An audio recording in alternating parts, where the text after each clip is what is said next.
Hello, everyone, and welcome back to Mr. English Channel, where learning English is easy and fun. I'm Emily. What a fantastic day to learn English, Emily. I'm feeling great and ready to talk about something really exciting. How about you? Hi, Paul. I'm doing great, thank you. I'm so excited for today's topic. How about you? I'm wonderful, Emily. And yes, me too. Today's topic is super fun. It's all about trip planning. Everyone loves to travel, right? Yes, exactly. Traveling is wonderful, and planning a trip can be just as much fun as the trip itself. Or it can be a little tricky. So today we want to help make it easy for everyone. That's a great idea. Before we start, a quick reminder to all our amazing listeners and viewers, please remember to like this video, share it with your friends, and subscribe to Mr. English Channel. It helps us a lot. Yes, please do. We love making these episodes for you. Okay, Paul, let's talk about trip planning. Where do we even begin? What's the first step when you want to plan a trip? That's a good question. For me, the very first step is always to choose a destination. Where do you want to go? Do you want to go to the beach, the mountains, a big city? Ah, yes, that makes so much sense. You need to know where you are going.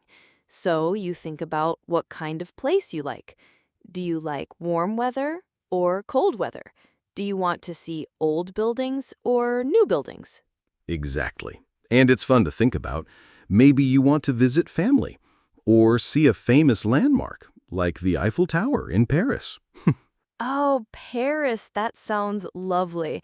So, step one, choose your destination. What comes after that, Paul? After you pick a place, I think the next step is to think about when to go. What time of year?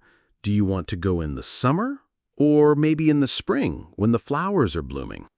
Oh, that's important because the weather can be very different. If you go to a beach in winter, it might be cold. So you need to check the season and the weather. Yes, and also some times of year are more popular for travel, like summer holidays. Prices for flights and hotels can be higher then, so maybe you want to travel in the off-season to save money. Good point. So, step two, decide on the dates and maybe check the weather for those dates. What's next in our trip planning adventure? Okay, so you know where and when. The next big thing is budget. How much money do you want to spend? This is very important. Oh, yes, the money part. This can be a bit tricky for some people, but it's good to have a clear idea. Do you want to spend a lot, or do you want a more budget-friendly trip? Exactly. Your budget will help you decide many things, like what kind of hotel, or if you will eat at fancy restaurants or more simple places. That's true. So, step three, set your budget. So far, we have choose a destination, decide on the dates, and set your budget. What's the next practical step? After the budget, I always think about transportation. How will you get there? Will you fly, take a train, a bus, or drive a car? Ah, yes, getting there. This can be a big part of the trip. If you fly, you need to buy plane tickets. If you drive, you need to plan your route. Yes, and it's good to buy tickets early, especially plane tickets. They can be cheaper then. And if you drive, you need to think about gas money and maybe tolls. Right. So, step four, book your transportation. And remember to check prices. Sometimes flying is cheaper, sometimes driving is. It depends. True, true. What about once you arrive, Emily? What's the next thing to plan? Once you arrive, you need a place to stay, right? So, step five is to book accommodation. This means your hotel, or maybe an apartment, or even a hostel. Yes, hotels are popular, But sometimes people like to rent a small house or apartment, especially if they travel with family or friends. It can be nice to have a kitchen. Oh, I agree. Having a kitchen can save you money too, because you can cook some of your meals. When you book your accommodation, you also think about the location.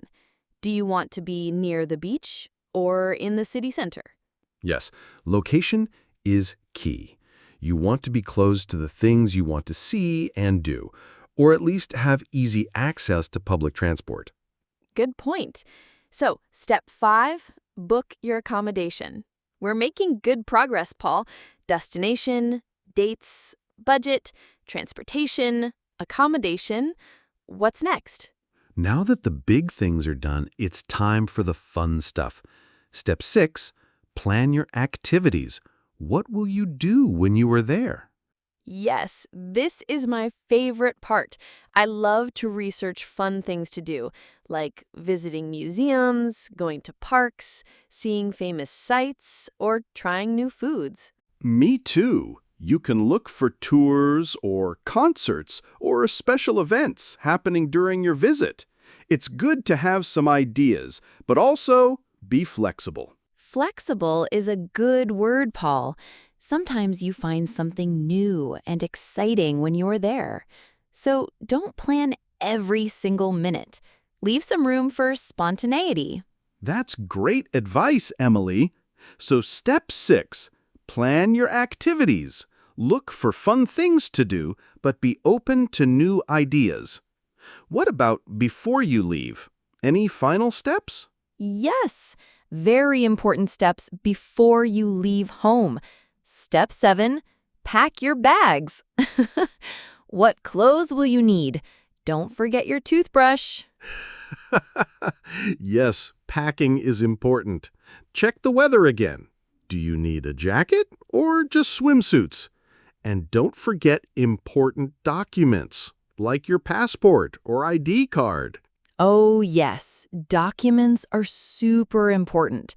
And also, think about money. Do you need local currency or will you use a credit card? Good point. It's always good to have some local money for small things. And let your bank know you're traveling so they don't block your card. That's a very smart tip, Paul. So, step 7, pack your bags and prepare your documents and money. And finally, Paul, what's the very last step for a perfect trip? The last step, Emily, is simple but the best. Step 8, enjoy your trip. Yes, exactly. Enjoy every moment, take many pictures, and make wonderful memories. So, let's quickly review our 8 easy steps for trip planning. Okay. Step 1, choose your destination. Where do you want to go? Step 2, decide on the dates. When will you go? Step 3, set your budget. How much money will you spend? Step 4, book your transportation. How will you get there? Step 5, book your accommodation. Where will you stay? Step 6, plan your activities. What will you do there? Step 7, pack your bags and prepare documents and money. Get ready to leave. And step 8, enjoy your trip. Wow, that sounds like a clear and easy guide for anyone planning a trip, even for the first time. I think so too. It breaks down a big task into smaller, manageable steps, and it makes it less stressful, don't you think? Absolutely. When you have a plan, you feel more relaxed. And a relaxed traveler is a happy traveler. Yes, and think about all the amazing things you will see and do.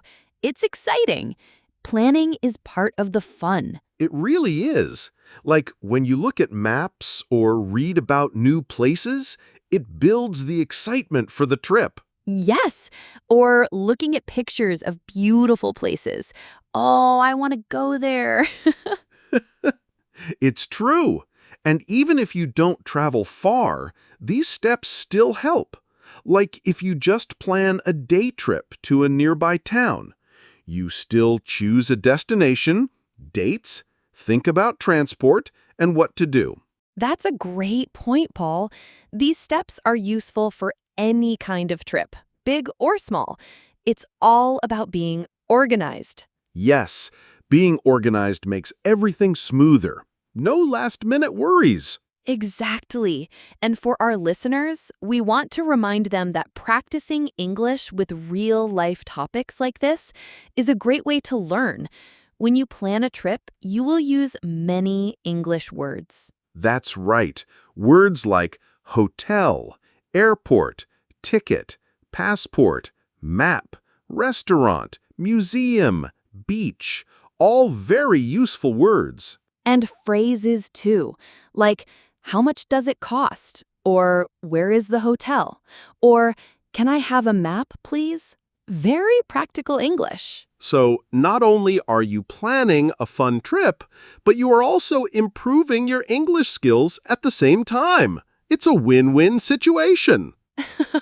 Yes, absolutely. We love to connect English learning with real-life experiences. It makes it more meaningful. And remember, even if you make small mistakes when speaking English, it's okay. People will understand you. The most important thing is to try. That's very true.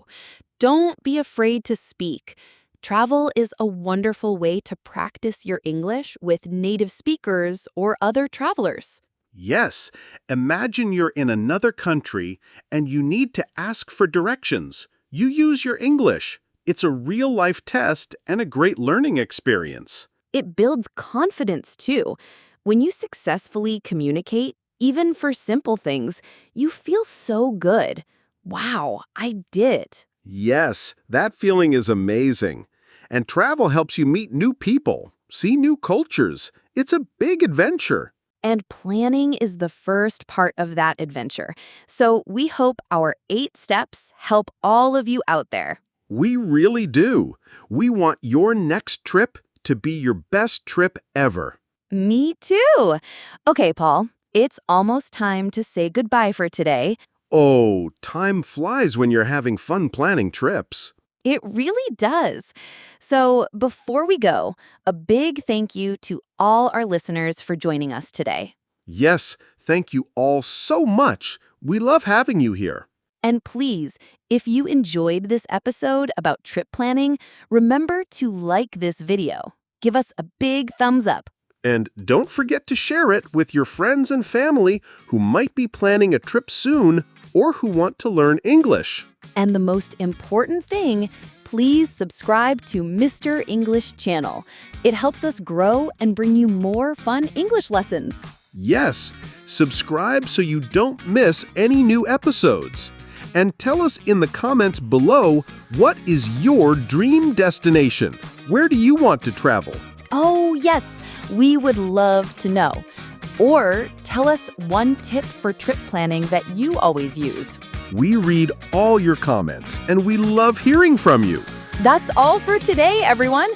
Thank you for listening and learning with us. See you next time on Mr. English Channel. Bye for now. Bye-bye, everyone. Happy travels.